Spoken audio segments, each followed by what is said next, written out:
अस्सलाम वालेकुम my YouTube family, welcome back to safe vlog by Sabi Jafri. I hope आप सब ठीक ठाक होंगे। मैं भी यहाँ बहुत ठीक ठाक हूँ। और कुछ और कहने से पहले सबसे पहले मैं चलती हूँ रेसिपी की तरफ और आगे जाके मैं डिटेल बताऊँगी मैं ये क्यों बना रही हूँ स्पेशल रेसिपी। और इस रेसिपी के नाम है चिकन क्रेब्स। और इसके लिए मैंने सबसे पहले लिए 2 अंडे और फिर मैंने हाफ़ अ कप, यानी मेरे पास मेजरिंग कप्स थे तो इसलिए मैंने हाफ़ अ कप जो है वो पानी लिया और उसके बाद फुल कप जो है वो मैंने दूध लिया। अब मेरे पास ये मेजरिंग कप्स हैं, आप नॉर्मल कप से भी मेजर कर सकते हैं। और तेल जो है अपने अंदाज़े से मैंने डाला है और ये अप्रॉक्स जो तेल है वो 2 टेबल स्पून है तेल। आप इसकी जगह मक्खन भी यूज़ कर सकते हैं, इट्स अप टू यू। और फिर उसके बाद मैंने लिया एंड में मैदा मैंने लिए 2 कप्स। आपकी मर्ज़ी है, अगर आपको क्रेप्स ज़्यादा बनाने हैं तो आप ज़्यादा ले सकते हैं और इसी मेजरमेंट से आप बाकी का काम कर सकते हैं। यानी अगर आपको 3 कप लेना है तो आप 1 कप पानी ले लीजिए, 3 अंडे ले लीजिए। और यानी अगर आपको जितना ज़्यादा करना है तो उसके हिसाब से आप आगे उसको जो भी चीज़ें हैं वो इंक्रीज़ करते हैं और फिर उसको अच्छी तरह फेंट लें।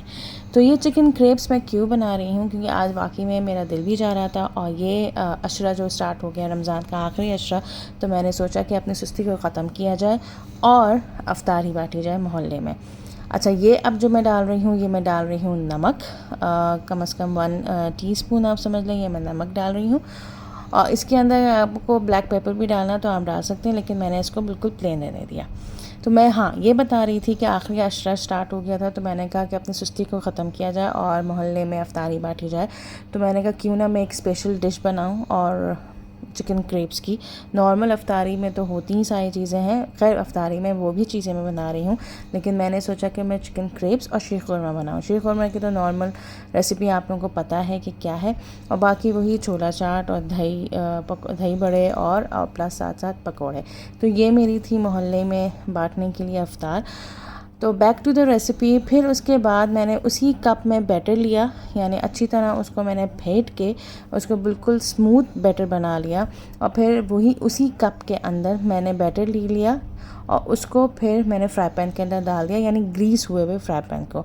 और फिर स्पैचुला की मदद से मैं ये चेक कर रही हूँ कि इसके साइड्स जैसे अलग अलग हों तो फिर मैं इसको टर्न करूँ। अगर आपके पास स्पैचुला नहीं है तो आप नॉर्मल उस सर्विंग स्पून से भी चेक कर सकते हैं, जो कि अंडे को तलने के लिए होता है या चावल बनाने के लिए जो होता है, आप उसके लिए भी उसके साथ भी कर सकते हैं।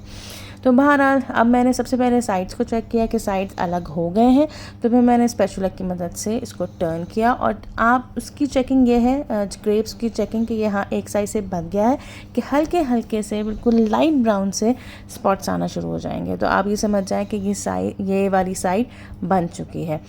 तो इस तरीके से मैंने क्रेब्स बना लिए थे। सबसे पहले मैंने क्रेब्स बना लिए थे, क्योंकि अगर आप क्रेब्स बाद में बनाएंगे तो काफ़ी देर हो जाएगी। तो सबसे पहले मैंने क्रेब्स बना लिए 1 बाय 1 और फिर उसके बाद मैंने उसकी फिलिंग बनाई। अब ये देखें, इसकी साइड में आप देख रहे हैं बिल्कुल लाइट ब्राउन सी आ गई है, तो इसका मतलब ये साइड पक चुकी है। और आप इसको फिर आराम से इसको फिर प्लेट में निकाल सकते हैं।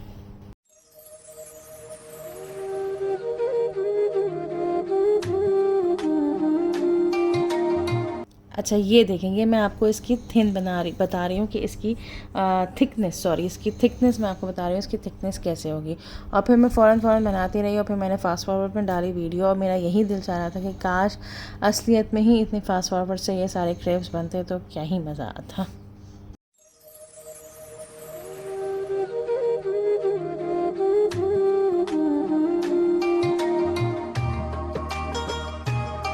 और अब आई थी बारी चिकन क्रेप्स के लिए फ़िलिंग की, क्योंकि क्रेप्स तो आपके बन गए थे और बहुत ज़बरदस्त बन गए थे। साइड में आप देख रहे हैं तकरीबन इस बैटर में मेरे बने थे 8 से 10 क्रेप्स बन गए थे। और फिर आई थी बारी इसके फ़िलिंग बनाने की। तो फ़िलिंग आपकी मर्ज़ी है, आप किसी भी तरीके से बना सकते हैं, लेकिन मैंने आज फ़िलिंग कुछ अलग तरीके से बनाई कि मैंने अदरक लहसुन का पेस्ट लिया। आप पेस्ट की जगह चॉप हुआ वह भी जिंजर गार्लिक ले सकते हैं। और उसके बाद मैंने चिकन क्यूब्स डाल दिए। अगर आपके पास चिकन क्यूब्स ना हो तो आप चिकन का कीमा भी ले सकते हैं, वॉट एवर यू वांट। अच्छा, मुझे इस किस्म की चीज़ें ज़्यादातर चिकन में ही पसंद आती हैं, तो मैं ज़्यादातर चिकन को ही प्रेफर करती हूँ, क्योंकि क्योंकि हमारा बीफ भी इतना नहीं खाया जाता है, ना मटन खाया जाता है।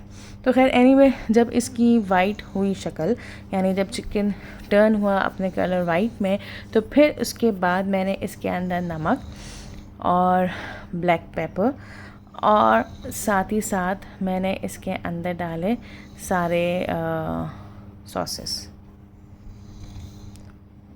और सॉसेस में मैंने क्या क्या डाला आपको पता होना चाहिए कि मैं ज़्यादातर सॉसेस में क्या डालती हूँ। सॉसेस में मैं जो डाला वो सबसे पहले मैंने सिरका डाला और उसके बाद चिली गार्लिक सॉस डाला। अच्छा, मेरे पास सोया सॉस इस वक्त ख़त्म हो चुका था, वरना मैं इसके अंदर सोया सॉस भी डालती और वूस्टरशायर सॉस भी डालती, क्योंकि ये 4 सॉसेस मेरे हर खाने में, स्पेशली जो इस किस्म के जो स्नैक्स होते हैं ना, हर चीज़ में मेरे ये वाले सॉसेस ज़रूरी हैं। साथ साथ केचप भी ज़रूरी है, लेकिन मैंने कहा नहीं, अभी इसमें फ़िलहाल मैं केचप ना डालूं, तो ये सिर्फ 4 सॉसेस ज़रूरी होते हैं। लेकिन मेरे पास 2 सॉसेस नहीं थे, तो मैंने कहा चलो फॉरगेट इट, आप सिर्फ इन 2 सॉसेस के साथ ही काम चला लें। फिर इसके बाद मैंने इसको अच्छी तरह चलाया और जब ये ड्राई हो गया, यानी इसका पानी खुश्क हो गया, तो उसके बाद मैंने इसके अंदर डाली कैप्सिकम, माय फेवरेट। आपकी मर्ज़ी है, आप इसके अंदर कुछ और भी ऐड करना चाहें, कैरेट ऐड करना चाहें या हरी प्याज ऐड करना चाहें, वॉट एवर यू वांट आप डाल सकते हैं। लेकिन मैंने इसके अंदर सिर्फ और सिर्फ कैप्सिकम डाली, छोटी छोटी क्यूब्स हुई हुई, और इसको अच्छी तरह मिक्स कर लिया।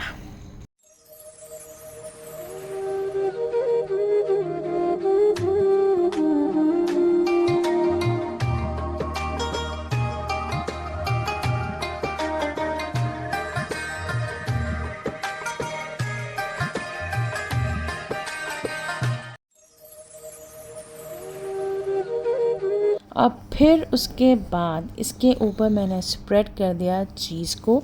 आपकी मर्ज़ी है, आप चीज़ स्लाइस को भी आप रख सकती हैं इसके ऊपर, लेकिन मेरे पास चीज़ थी श्रेड हुई हुई, तो मैंने इसके ऊपर जितनी भी चाहें आप चीज़ इसके अंदर डाल सकते हैं। ये आपकी अपनी मर्ज़ी है। अगर आप चीज़ कम खाते हैं तो चीज़ कम डालिए, अगर आप चीज़ ज़्यादा खाते हैं तो चीज़ ज़्यादा डाल दें। अगर आप नहीं खाते हैं तो डालने की कोई ज़रूरत नहीं है, it's up to you, your optional है। और इस तरीके से फिर मैंने इसको कवर कर दिया ताकि चीज़ अच्छी तरह मेल्ट हो जाए और इस फिलिंग के अंदर अच्छी तरह मिक्स हो जाए। और यकीन करें, जब मैंने इसको कवर कर दिया था, और हाँ, इसके अंदर हम एक और चीज़ डाल सकते हैं, वो भी मेरे पास ख़त्म हो गया था, ऑरिगेनो। तो बल्कि ख़त्म नहीं हो गया था मेरे पास, लेकिन वो मैंने अपनी कबर्ड से निकाला तो उसकी शीशी टूट गई। तो मुझे इतना अफसोस हुआ, क्योंकि उसके अंदर फिर शीशे के ज़रात नहीं आ जाते, तो फिर मैंने उसको मुझे फेंकना पड़ा। तो आप इसके अंदर ऑरिगेनो भी डाल सकते हैं।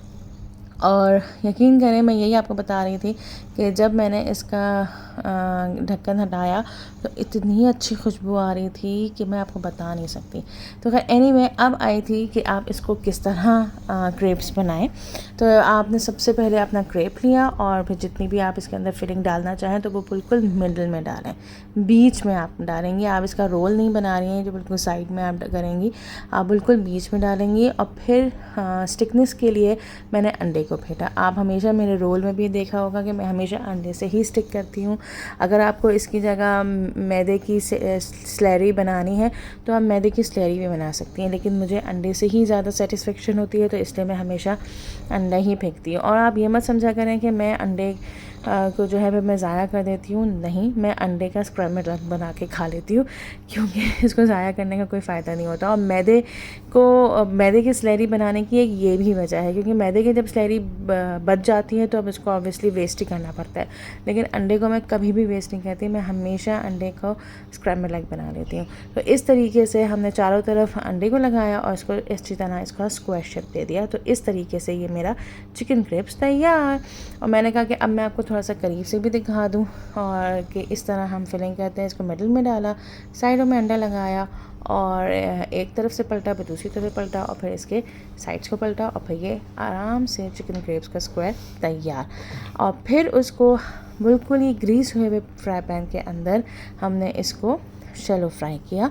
और उसके अंदर भी ये है कि थोड़ा सा लाइटिश ब्राउन कलर आ जाएगा एक तरफ, तो फिर आप इसको चेंज कर दें और फिर इस तरीके से ये कलर आ जाएगा। और इस तरीके से मज़ेदार सा चिकन क्रेप हो गया तैयार। और ये थी मेरी अफ्तारी की ट्रे, क्योंकि मैंने 3 नेबर्स को बांटे थी अपनी अफ्तारी। तो ये एक में फ्रूट चाट, एक में दही बड़े, एक में पकौड़ों की प्लेट और एक में शीर खुरमा। और माशाल्लाह से टेबल इतनी खूबसूरत लग रही थी क्योंकि जहाँ जहाँ मैंने अफ्तारी भिजवाई थी तो वहाँ वहाँ से अफ्तारी वापस आई भी थी, यानी खाली प्लेट्स नहीं आई थी। तो कितना अच्छा ये तरीका होता है, नेबर्स के हुकूक जो भी होते हैं वो काफ़ी अच्छे और ख़ूबसूरत होते हैं। और फिर एट दी एंड जितने भी बर्तन थे वो अफ्तार से पहले के भी और अफ्तारी के बाद भी, ऑब्वियसली जब तक मेरा किचन साफ़ नहीं होता तो मुझे बिल्कुल सुकून नहीं होता। तो फिर उसके बाद एज़ यूजुअल हमने बर्तन धोए और फिर उसके बाद जाके हमने आराम किया। लेकिन आराम करने से पहले हमने पी अपनी चाय, ग्रीन टी, क्योंकि ये वाली ड्यूटी जो है मेरे हस्बैंड की है। और फिर रात में ऐसे ही हम लोग का प्लान बना कि चलो हम लोग सहरी करने जाते हैं। और सहरी जो करने गए हैं तो इस दफ़ा हम लोग नई जगह गए हैं जो कि हमें बिल्कुल नहीं पता था। ये भी हमारे हैं एक फैमिली, तो उन्होंने ये जगह को वो किया है डिस्कवर, और इट्स वंडरफुल। अच्छा, जब नाम हमें पता चला तो पता चला कि ये तो बहुत मशहूर जगह है ऑल ओवर पाकिस्तान, और इसका नाम है कोयटा पराठा। कोयटा पराठा कराची में बहुत मशहूर है और मेरी भी अक्सर कज़न कोयटा पराठा में जाके सैरी करते हैं। इवन जो है मशहूर सेलिब्रिटीज़ जो हैं वो भी जाके कोयटा पराठा में इस दफ़ा इन्होंने सैरी की थी। तो बहरहाल अब मैं आपको ये बता रही हूँ, ये देखें लाहौर में कितना सन्नाटा है। ये अब मैं अपने एरिया से बाहर आ गई हूँ लेकिन उसके बावजूद यहाँ पे इतना सन्नाटा है। और ये जो जगह मैं आपको दिखा रही हूँ ये गुलबर्ग है लाहौर का, डेकोरेट हुआ हुआ है, बहुत खूबसूरत लग रहा है, बट सन्नाटा बहुत है एज़ कम्पेयर टू कराची। अब फिर अच्छा, ये जो कोयटा पराठा है ये लाहौर में सदर के एरिया में है, आप लोग ज़रूर जाइएगा। और बहुत मज़े के पराठे होते हैं, नो डाउट। यानी इतना रश था, ये आप देखें कितना रश था। और फिर जाके जो है फैसल ने जाके दिखाया कि यहाँ के मज़े मज़े से पराठे किस तरीके से बन रहे हैं। और इतनी रौनक थी लाहौर का। ये वो एरिया है कि जहाँ मैंने पहली दफ़ा देखा कि बहुत ज़्यादा रौनक थी इस एरिया में।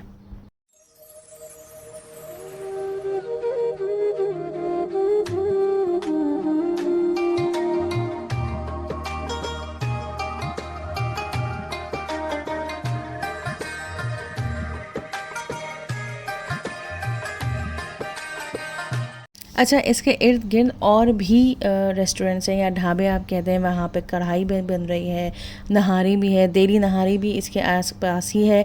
और बराबर में बिल्कुल कढ़ाई वाली भी की दुकान थी कि आप अगर आना चाहें, जो पराठे ना खाते हों वो नॉर्मली कढ़ाई भी खा सकते हैं, कढ़ाई की भी सैरी कर सकते हैं।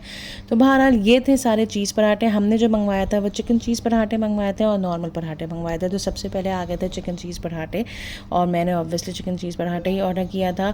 और इतने मज़े का था, ऐसे ही लग रहा था जैसे पिज़्ज़े के 4 कॉर्नर, यानी स्मॉल पिज़्ज़ा के जैसे 4 पीसेस किए जाते हैं, तो इसी तरीके से इन्होंने भी इस पराठे के 4 पीसेस किए हुए थे। और ये थे इसके ट्रायंगुलर शेप, और इतना गरम गरम था तो बहुत ही मज़े का लग रहा था और काफ़ी जूसी था। तो इतना माशाल्लाह से यहाँ रश होता है। और ये इस वक्त तकरीबन बज रहे थे 3 बज रहे थे। और फिर सादे पराठे के साथ इन लोगों ने सबने चाय भी ऑर्डर की और ऑमलेट भी ऑर्डर किया, और ड्रिंक्स तो ज़रूरी होती हैं। तो बहरहाल इस तरीके से ये हमारी ये दिन पूरा गुजरा है, अफ्तार से लेकर सहरी तक। सो अब अपना व्लॉग मैं यहाँ पे ख़त्म करती हूँ। आई होप आपको मेरा व्लॉग पसंद आया होगा। So please do subscribe my channel, hit the bell icon and like and share. दुआ में याद रखिएगा, मैं भी दुआ में याद रखूँगी। Till then bye bye, see you, अल्लाह हाफ़िज़।